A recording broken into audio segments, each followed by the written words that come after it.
Amahoro y'Imana nshuti bakunzi ba Mugisha Group Time tubahaye ikaze muri iki kiganiro cy'imikino n'icyumweru cyiza cy'umugisha ni ku itariki 15 z'ukwa munani.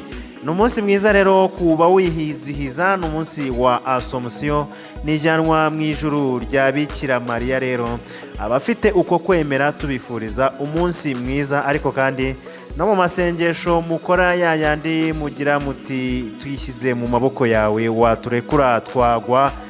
Mugaruke no ku ikipe ya Arsenal, mugaruke ku ikipe ya Rayon Sport, mugire muti Arsenal na Rayon Sport tubishyize mu biganza byawe wabirekura byagwa. Ariko kandi mwibuka no gusabira abarwayi, imfungwa n'abandi bose bagiye batandukanye bari mu bibazo bitandukanye kugira ngo ibintu bigende neza. Burya isengesho ni iry'agaciro, ni ikintu cy'ingenzi mu buzima, ni ikintu kigarura imbaraga, umuntu akagira courage. Twizera rero ko mumeze neza aho muri mu bice bitandukanye, kandi nyine tubifuriza umunsi mwiza, tubaha ikaze rero muri iki kiganiro. Tugereyo kuganira ku makuru agiye atandukanye, aho rero ikipe ya Rayon Sport iri mu biganiro na rutahizamu ukomeye cyane, muramuzi hariya mu gihugu cya Tanzania n'umurundi Fiston Abdulrazak. Rayon Sport ikaba iri mu biganiro nawe kugira ngo uyu musore aze kuba yayatakira. Tukiri kandi ku ikipe ya Rayon Sport, Eritier Ruvumbunzinga, umukongomani waciye muri ikipe akanyura abareyo, uyu rero yamaze kumvikana n'ikipe yo muri Angola. Ese ibye bimeze bite? Naho kandi ntago twava muri Rayon Sport ngo ntiduce muri APR FC. Iyi kipe rero ikaba igomba kuba yitwara neza mu marushanwa nyafurika, aho rero iyi kipe yatomboye mu ijonjora rya mbere ikipe yo muri Somalia. Ikipe ya APR FC rero ikaba igomba kuba yitwara neza cyane, ariko kandi mu gihe yaba yitwaye neza yaba isigaje undi musozi imbere yayo igomba kurira, ikaba yavanamo ikipe yo muri Tunisia. Ese iyi kipe imyiteguro yayo imeze gute? Ku mugabane wa Afrika ni Sekafa Kagame Cup. Ikipe rero ya Express ikaba yagiye yigaragaza neza, ni ikipe hariya muri Uganda, ariko kandi amakipe yari yitezwe kwitwara neza nka Azamu yarangije ari ku mwanya wa 4. Turaza kugaruka kuri Sekafa muri rusange yageze ku musozo. Turaza kandi guca muri Premier League rero aho yatangiye ku munsi wejo. Turabagezaho ukuntu nyine imikino yagiye igenda, ni ku munsi wo kuwa gatandatu nyine. Turaza kugaruka ku mikino yose muri rusange yaranze uyu munsi. Ikipe muri rusange zikomeye twari twitezeho kugenda nyine zitwara neza, muri rusange zitwaye neza, ariko kandi tugaruka ku mikino yitezwe uyu munsi. Turaza muri rusange rero kuri iyi ngingo turaza guca muri Manchester, aho rero iyi kipe yitwaye neza cyane, itsinda ikipe ya Leeds akayabo k'ibitego, ni ibitego rero 5-1. Umukinnyi nka Paul Labile Pogba, umukinnyi nka Bruno Fernandes bagaragaza urwego rwo hejuru cyane. Turaza kandi guca muri Espagne, aho perezida wa Real Madrid Florentino Perez rero ngo ashaka kuba yajyana iyi kipe muri shampiyona y'Ubwongereza. Ntekereza ko ibi ngibi ari ugutebya, turaza kubigarukaho muri rusange. Naho Cristiano Ronaldo yasubije rero abagize icyo bavuga yuko yaba agiye kuba yakurikira Messi mu gihugu cy'Ubufaransa. Ese Cristiano arabivugaho iki? Transferi rero nazo zirakomeje, nubwo rero amashampiyona yatangiye. Transferi zigomba kurangirana n'uku kwezi, zikaba rero kugeza ubu zikomeje. Turaza guca rero mu bakinnyi bari kuvugwa cyane muri transferi ku mugabane w'i Burayi, aho abakinnyi nka Pau Torres ndetse na Mirankovic, Odegaard ndetse na Aubameyang, Kane ndetse na Mbappe n'abakinnyi bakomeje kugenda bagarukwaho kenshi cyane muri transferi ku mugabane w'i Burayi. Ni amakuru rero mwateguriwe kandi mugiye kugezwaho nanjye nta munoza Calixte. Ni mu kanya gato cyane rero reka mbanze nsome ku mazi, ubundi aya makuru nze nyatatura nyabagezaho akadomo ku kandi. Ni mu kanya gato cyane rero katarambiranye, reka tube twahera kuri ino ndirimbo twumva n'uyu muziki gutya. Okay, sawa.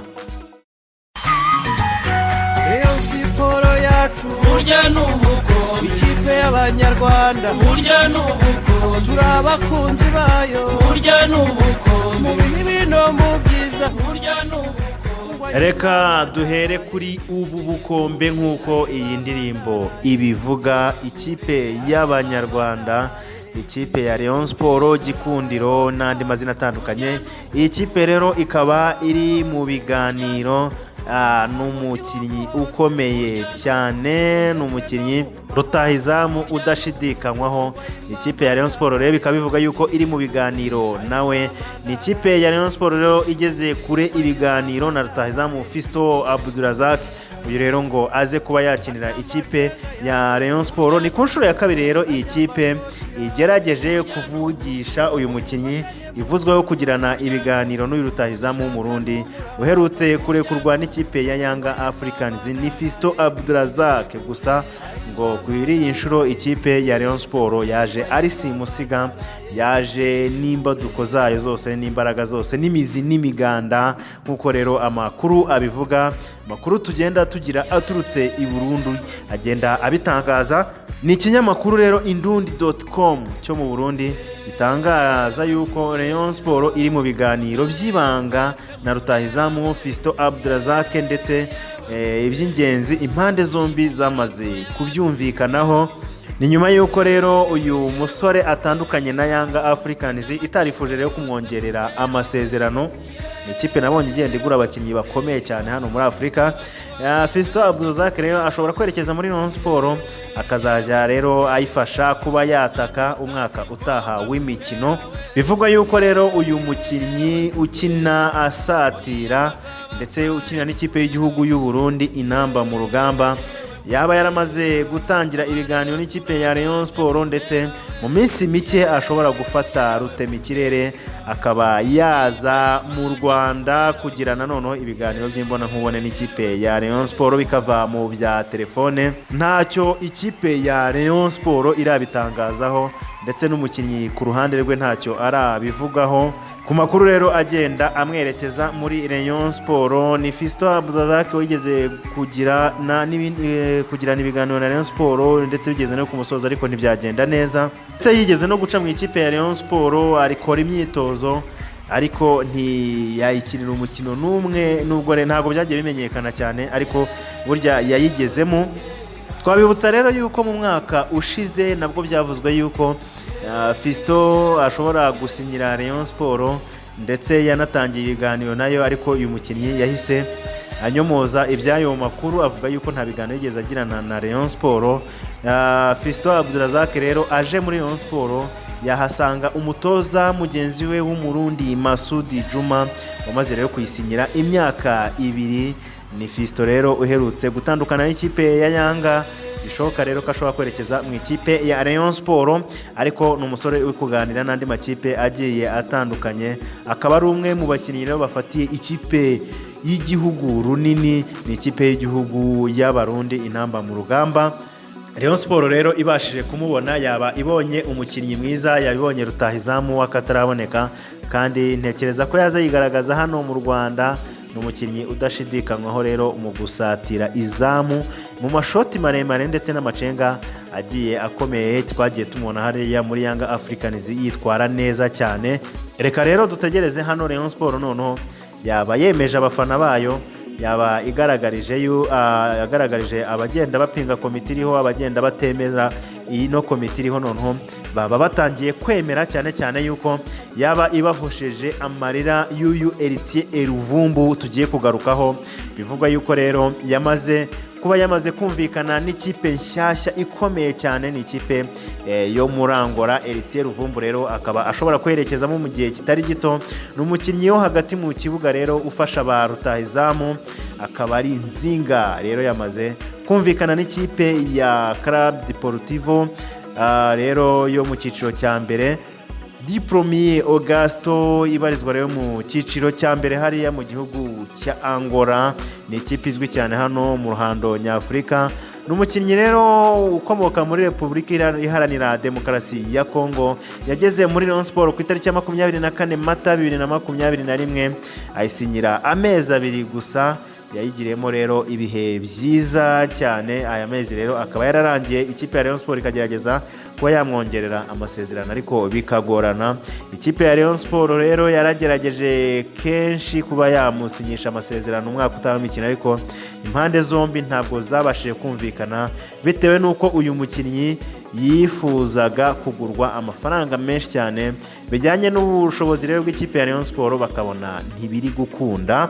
N'ibiganiro rero byari bimaze hafi amezi abiri hagati y'ikipe rero ya Club Deportivo di Premier Augusto Heritier Ruvumbu rero Nzinga, kugeza ubu ngubu bamaze kumvikana ko ashobora kuyisinyira amasezerano y'imyaka 2 mu ntangiriro rero z'ukwezi gutaha, akaba ashobora kwerekeza hariya mu gihugu cya Angola, bakamwerekana nk'umukinnyi mushyashya ugiye rero kujya abashakira ibitego. Ni umugabo w'imyaka 28 rero yatangiye kumenyekana cyane mu mwaka wa 2014 ubwo yakiniraga AS Vita Club, akaba rero yarayivuyemo mu mwaka wa 2017 agahita yerekeza muri Royal Union Saint-Gilles yo mu Bubiligi akayikinamo rero, ariko akagenda yokamwa cyane n'ibibazo by'imvune.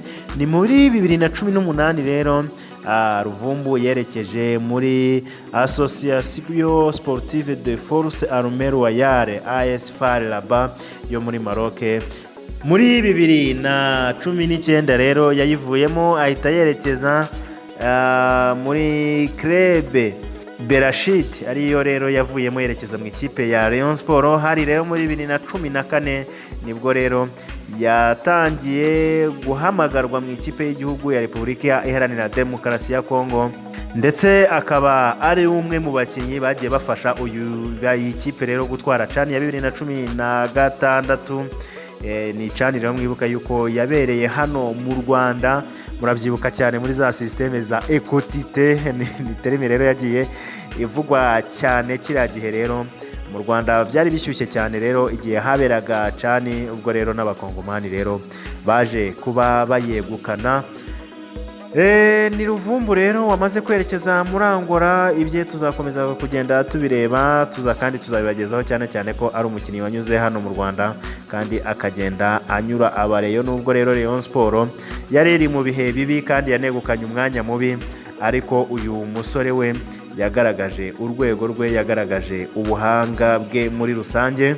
Reka tuve rero aho ngaho kuri Ruvumbu tunyarukire muri APR FC, iyi kipe rero igomba guhagararira u Rwanda mu mikino nyafurika. Yamaze rero kumenya n'ikipe bazaba bahangana mu ijonjora rya mbere, aho rero bazaba bakina CAF Champions League. Iyi kipe rero ikaba igomba kuzaba icakirana n'ikipe yo muri Somalia. Ni tombora rero yabereye ku cyiciro cya CAF i Cairo mu Misiri. Hari rero kuwa gatanu tariki ya 13 Kanama 2021 ikipe ya APR FC izahagararira u Rwanda, ikaba yaratomboye rero ikipe ya Mogadishu City yo muri Somalia rero nkuko twagiye tubigarukaho. Mu bigaragara rero ko ikipe ya APR ariyo izaba ibanza gusura iyi kipe, ariko ari nayo kipe izaba ihabwa amahirwe. Ni ikipe ya APR FC rero ifite umusozi wo kurira, ifite urugamba rwo kurwana kugira rero ibe yarenga ijonjora rya CAF Champions League. Ntago rero ari ibintu byoroshye, dore rero nubwo ko yasezerera Mogadishu City, ikipe bigaragara yuko tutavuga yuko iri ku rwego rwo hejuru, ifite undi musozi wo guhita yurira, umusozi rero wo guhita ihura n'ikipe yo muri Tunisia, ikipe ikomeye cyane ni Etoile du Sahel, ikipe yagiye imenyekana hano mu Rwanda cyane no mu ruhando rwa Afurika nyine mu gutwara ibikombe bitandukanye bya Afurika. Ikipe ya APR FC rero ifite inzozi zo kugera mu matsinda, ikaba ifite iyi misozi ibiri yo kurira. Nubwo umusozi ubanza twavuga yuko udakaze cyane, ariko umusozi ukurikira wa Etoile du Sahel uzaba utoroshye cyane. Ikipe ya APR FC rero igomba gukaza imyitozo, dore yuko ari ikipe yamaze kwemererwa no kuba yatangira imyitozo muri rusange. iby'aya marushanwa rero, iby'imyiteguro, ibya APR FC tuzakomeza kugenda tubigarukaho muri rusange. Ahubwo reka twikomereze ku mugabane wa Afurika. Ikipe ya Express FC ni ikipe yo muri Uganda, ikaba rero yamaze kwegukana Sekafa Kagame Cup. Ni Azamu rero yo twari twitezeho yuko zaza ikora ibitangaza. Ni ikipe yaje iri ku mwanya wa 4. Sekafa Kagame Cup rero yaberaga muri Tanzania, yegukanwe n'ikipe ya Express itsinze ikipe ya Nyanza Big Bullet. Ni ikipe rero yari yaje nk'umutumirwa, ariko igitego kimwe ku busa rero cyatumye ikipe ya Azamu FC twari twitezeho gukora ibitangaza iza ibi ya 4 itsinzwe n'ikipe ya Kemkem FC. Ni ikipe rero nayo yari iri kwitabira ari yarushanwa. Ni ukuvuga rero yuko ubwo ngubwo ikipe ya Express yaje iri ku mwanya wa mbere inatwara igikombe. Birumvikana Nyanza Big Bullet ikipe yari yaje nk'umutumirwa iba iya 2, naho rero ikipe ya Kemkem iza ari ya 3, naho rero Azamu FC iza ari ku mwanya wa 4. Za Yanga zo zatashye kera. Ni imikino rero yari imaze iminsi ibyumweru bigeze kuri 2 ibera muri Tanzania, ikaba yegukanwe rero na Express nk'uko twari tumaze kubibabwira. Yari hanganye rero cyane yigaragaza hariya mu gihugu cya Tanzania. Ni ikipe yo muri Uganda, ikaba rero yatsinze Nyanza Big Bullet igitego kimwe ku busa. Ni ku munota rero wa 22 nibwo Maritekiza rero yabonye igitego. Express rero cyanayihesheje kuba rero yatwara iki gikombe muri rusange. Ni Express rero yahise yegukana iki gikombe ndetse inahabwa ibihumbi 30 by'amadolari. Izasanga rero ibindi ibihumbi 25 by'amadolari izahabwa n'ishyirahamwe ry'umupira w'amaguru muri Uganda nk'isezerano rero bari bayihaye, nk'intego bari bayishyiriyeho. Urabona rero ni ikipe ibashije gusarura agatubutse muri aya marushanwa. U Rwanda rutari ruhagarariwe n'ikipe n'imwe. Ibintu rero umuntu abona bidakwiye bijyanye n'uko rero ari irushanwa umuterankunga mukuru aba ari perezida wacu Paul Kagame. Ntabwo yabikwiye rero yuko irushanwa ryagenda gutya nta kipe yacu n'imwe yitabiriye muri rusange. Ntekereza yuko abareberera umupira w'amaguru muri rusange bazagenda iki kintu bakigaho. Umukino rero wo gushaka umwanya wa 3 ni ikipe ya Kemkem yo muri Zanzibar yatsinze Azamu FC. Bari bahanganye nyine, yageze kuri uyu mukino wa nyuma rero muri 2019. Azamu ni yitwara neza muri uriya mwaka. Igitego kimwe ku busa rero Sekafa Kagame Cup itaha mu gihugu cya Uganda ku nshuro 2 zikurikirana, nyuma y'uko rero iki gikombe cyari cyabereye mu Rwanda 2019 kikegukanwa na KCCA FC itsinze rero Azamu, ndetse kuri iyi nshuro nanone iki gikombe kikaba gitashye mu gihugu cya Uganda nyine gitwawe n'ikipe ya Express.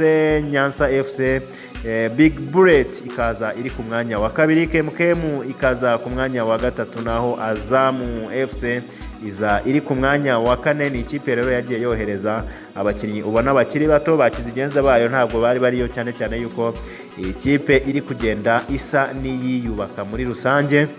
Reka amakuru yo ku mugabane wacu wa Afurika duse n'abayahinira hano, twikomereza kandi ku mugabane w'i Burayi, aho ibintu bikomeje kuba uburyohe, ibintu bikomeje kushyuha. Ni amarushanwa rero agiye atangira, cyane Premier League yatangiye muri no weekend. Ibintu bikaba bikomeje kuba uburyohe.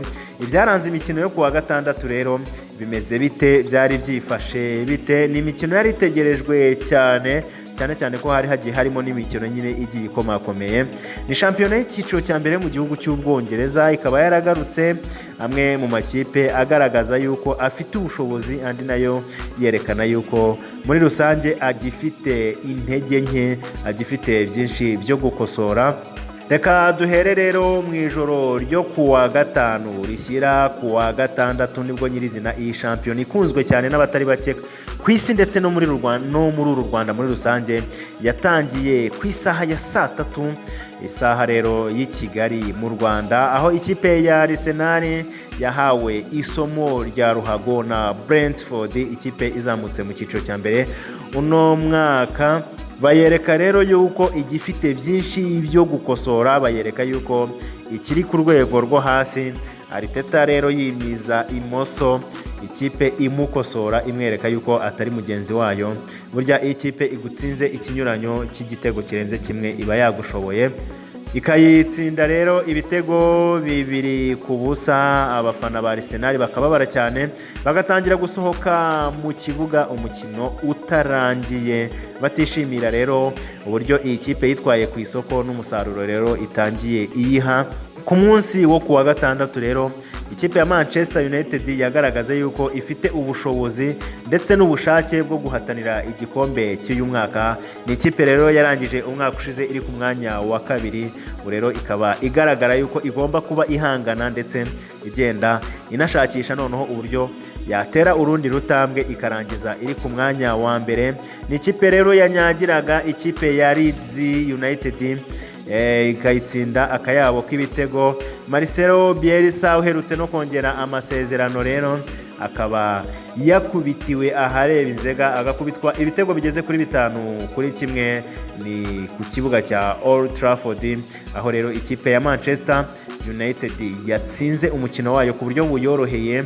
Ni Bruno Fernandes, uyu rero akaba yatsinze ibitego 3 wenyine, akaba rero yatahanye baro bakinaga ku munsi w'ejo, ndetse n'umukino waranzwe cyane n'umufaransa Paul Labile Pogba utaravugwaho rumwe ku bijyanye n'amasezerano gabe yayongera, dore ko rero yatanze imipira ivamo ibitego ni assist zigeze kuri 4 zose.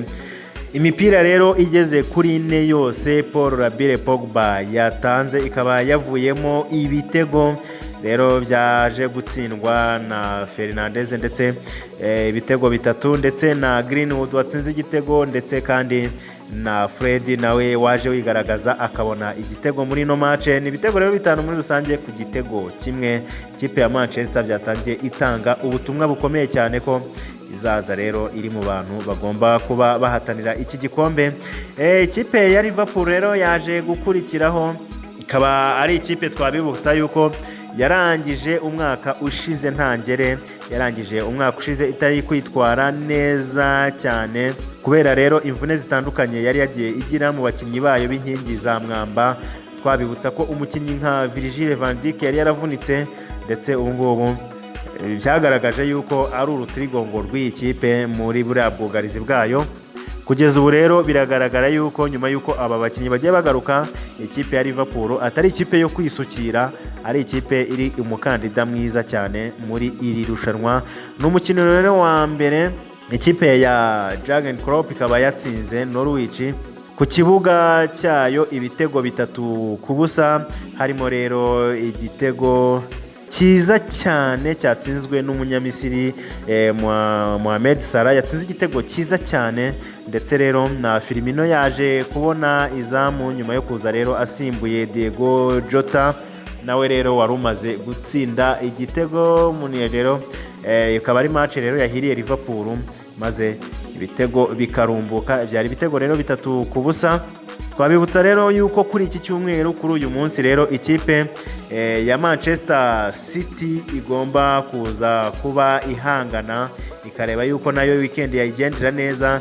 Ni ikipe igomba kuba idefanda igikombe cyayo cya shampiyona rero yatwaye umwaka ushize w'imikino, kugira rero urugendo rwayo irikomeze rugenda neza cyane.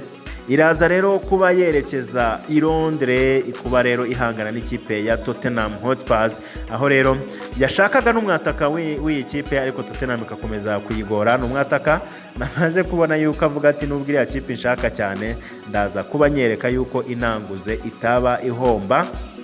Muri rusange rero imikino yabaye yagenze gute mu nshamake? Imikino ko byatangiye ku itariki 13 ni ukuvuga kuwa gatanu. match yabimburiye rero izindi zose. Ni Brentford yatsinze Arsenal ibitego 2-0.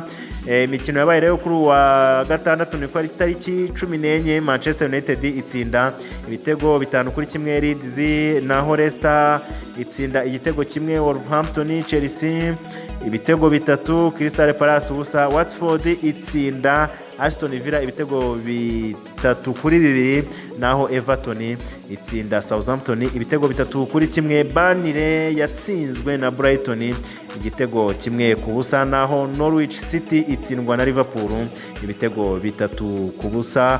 Imikino rero itegerejwe kuri iki cyumweru ni ku itariki ya 15 ikipe ya Newcastle United iraza kubihanganye na West Ham, haraza kuba ari ku isaha ya 9, ndetse kandi ikipe ya Tottenham ku isaha ya 10:30 iraza kubihanganye na Manchester City. Ni match iri bube ikomeye cyane, ni match iri bube irimo ihangana ritoroshye cyane. Umutoza mushyashya wa Tottenham Nuno Espirito Santo agomba kuba agaragaza icyo ashoboye, agomba kuba yerekana uwo ari we, cyane cyane ko imikino nk'iyi ngiyi ikomeye burya niho umutoza aba akwiye kwiyerekanira muri rusange. Reka dukomeje ku mugabane w'Uburayi tube duhagarikiye ahangaha iby'amashampiyona, ahubwo duce ku byatangajwe na perezida wa Real Madrid Florentino Perez. Rero akaba ngo ashaka kuba yajyana ikipe ya Real Madrid yahariya rero muri Espagne, akaba yajyana muri Premier League. Ni umugabo rero ukunze kuvuga byinshi bitandukanye, ni perezida utanigwa n'ijambo. Ni amakuru rero avugwa n'ibinyamakuru bitandukanye byahariya muri Espagne atangaza yuko perezida wa Real Madrid Florentino Perez ashaka kuva muri Espagne akava rero muri shampiyona yo muri iki gihugu izwi nka La Liga, akaza rero kuba yakerekeza mu Bwongereza muri Premier League. Akavuga yuko rero ari ikibazo kijyanye n'ubukene buri kurangwa muri iyi shampiyona, aho rero yaba agiye guhangana n'amakipe yo muri Premier League. Rero iyi kipe abereye umuyobozi akaba yayerekeza hariya mu Bwongereza. Akaba ari shampiyona rero abona yuko yo ifite abaterankunga benshi. Ikinyamakuru Mundo Deportivo kikaba cyavuze yuko rero Real Madrid ishaka kwiyandikisha mu yandi mashampiyona, nk'uko rero ubukene muri La Liga hariya bumeze nabi cyane, ubukene bubateza gutandukana n'abakinnyi batandukanye, aho rero kugeza ubu ngubu muri La Liga tutavuga yuko hari umukinnyi twavuga ukomeye cyane baba baraguze muri ino mpeshyi, aho rero bagiye bananirwa gusinyisha amazina agiye akomeye nk'uko bisanzwe. Mu byumweru rero bike bishize uyu Florentino Perez yarakomeje ku cyemezo cyo gusinywa rero yasinyisha abakinnyi batandukanye ariko ntibikunde, ndetse rero akaba avuga yuko bitanakunze ko yakerekeza mu Bwongereza hariya muri Premier League, yagerageza no kuba yakwerekeza muri Bundesliga cyangwa Serie A. Ni ibintu rero bitangaje cyane, ni igitekerezo nyine mu kijyanye umuntu atakumva neza cyane, umuntu atatinya no kuvuga yuko bidashoboka cyangwa se bigoranye, bizamera nka ya Super Cup yo mu minsi yashize yagiye iteza inkeke.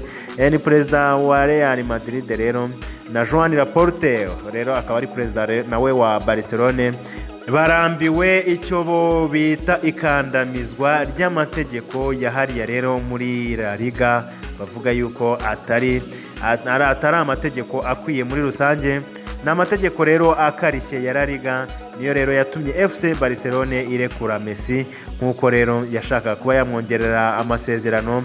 Iri shyirahamwe rero ry'umupira w'amaguru hariya rikaba rifite amategeko agiye akakaye, rimwe na rimwe abera imbogamizi amakipe.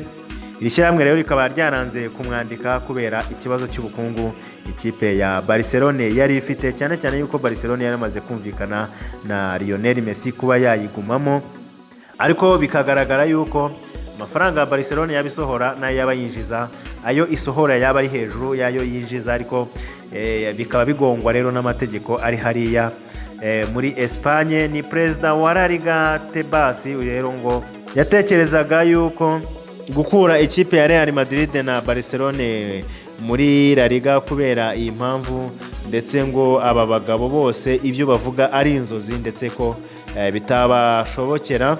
ibi rero bikaba byarateje urunturuntu hagati rero y'ubuyobozi bwa La Liga ndetse n'aya makipe y'ibikomerezwa yahariya muri Espagne muri rusange. Ni perezida rero wa Real Madrid Florentino Perez uvuga ati nubwo rwose nkunda Premier League bitakunze rwose nakwerekeza no mu yandi marushanwa agiye atandukanye atari La Liga, ati kuko ibi ndabirambiwe, ati ni ugupyinagazwa n'amategeko ya Tebas ndetse na La Liga muri rusange. Nubwo rero La Liga yatangiye FC Barcelone yabashije no gutsinda, ikaba rero yaragurishije 1/2 cy'amatike rero yakiriye mu mukino wa mbere, bakaba ari abafana bake cyane rero ugereranyije n'abandi bafana yagendaga yakira mu minsi yashize. Ibi rero bikaba byarakurikiye kugenda rero abafana bacibwa intege n'igenda rya Messi muri rusange. Ni ibibazo bitoroshye cyane muri La Liga rero bizakomeza kugenda bigarukwaho kenshi cyane, ahubwo reka twikomereze kuri Cristiano Ronaldo. CR7 yagize rero icyo avuga yuko ku nkuru zigiye zitangazwa n'abavuga yuko uyu mugabo ashobora kwerekeza mu Bufaransa akurikiyeyo Lionel Messi. Ni umugabo tutatinya kuvuga ko akunda ihangana, ariko ihangana muri rusange rya football, ishyaka riba rimuranga mu kibuga. Cristiano Ronaldo rero akaba yabisetse cyane, rero akaba agenda abihakana avuga yuko rero ibyo bavuga yuko azajya gukina n'ikipe ihanganye na PSG kugira nawe muri rusange abe ahanganye na Messi atari byo. Cristiano Ronaldo rero akaba avuga yuko akiri umukinnyi nyine wa Juventus muri rusange. Akaba hari abakinnyi rero nka Jose Miguel, akaba rero yarakomeje kugenda yandikira Ronaldo amusaba ati rwose uzaze mu Bufaransa. Ni umukinnyi ukinira Lille, tuzaze mu Bufaransa rero, ati mpora mwandikira kenshi cyane musaba ko yaza hano ariko ntago bikunda. Ni ikipe rero ya PSG ifite ubwugarizi bukomeye cyane. Ntekereza yuko abadefanseri bahari bagiye guhura n'ibibazo bikomeye cyane guhura n'ubusatirizi bwa Mbappe ndetse na Messi, tutibagiwe kandi na Neymar n'abandi mari bari aho hafi. Ni ubwugarizi rero bukomeye cyane muri rusange. Shampiyona rero y'Ubufaransa yari yiteze kubona ikindi gihanganye nka Cristiano Ronaldo, bikaba bitari kugenda biyihira muri rusange. Reka rero amakuru ajyanye rero no mu kibuga tube tuyacumbikiye hano, ahubwo duce mu matransferi agiye atandukanye. Nubwo rero shampiyona zikomeje, amatransferi ntabwo yahagaze muri rusange. Ni ikipe ya Tottenham iri tayari yiteguye rero kuba yagura umukinnyi wa Villarreal w'imyaka 24, akaba ari umunya Espagne rero ukina yugarire, uyu ni Pau Torres. Akaba rero afite agaciro ka $55 z'amaero. Ikipe rero ya Tottenham ntabwo ari imushaka yonyine, ahubwo n'amakipe nka Manchester City, amakipe nka Liverpool ndetse na Manchester United zikaba zishaka uyu mudefenseri rero nk'uko bitangazwa n'ikinyamakuru Time.